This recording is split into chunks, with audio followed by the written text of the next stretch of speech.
সালটা 1905, বঙ্গভঙ্গ আন্দোলন চলছে।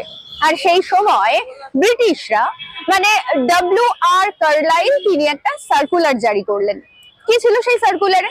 সেই সার্কুলারে ছিল যে এই যে বঙ্গভঙ্গ আন্দোলন চলছে বা এই যে স্বাধীনতা সংগ্রাম চলছে, সেই স্বাধীনতা সংগ্রামে কোনোভাবেই কোনো শিক্ষক শিক্ষিকা বা ছাত্রছাত্রী অংশ নিতে পারবে না।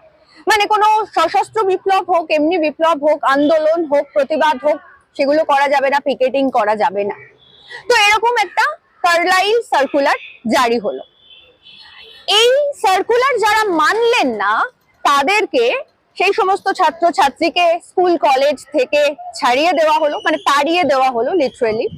আর যে সমস্ত শিক্ষক শিক্ষিকা এই সমস্ত মানে এই সার্কুলার মানলেন না তাদেরকে চাকরি থেকে ছাঁটাই করা হলো।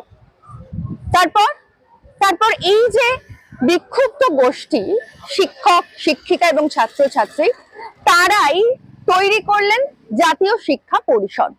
আর সেই জাতীয় শিক্ষা পরিষদে সেই সময়ে রাজা সুবোধ মল্লিক, এই যে সুবোধ মল্লিক স্কোয়ার আছে, সেই রাজা সুবোধ মল্লিক, এই যে রাজা উপাধি ওনার, এই রাজা উপাধি কিন্তু কোনো ব্রিটিশ বা নবাবদের দেওয়া নয়, মানুষ ভালোবেসে ওনাকে রাজা বলতেন।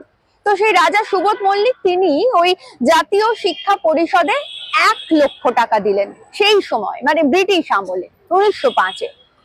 সেই জাতীয় শিক্ষা পরিষদের সেই যে তহবিলে টাকা এলো এবং আরো অন্যান্য মানুষজনও দিয়েছিলেন, সেই থেকে তৈরি হলো, সেই টাকা থেকে এই যাদবপুর বিশ্ববিদ্যালয়।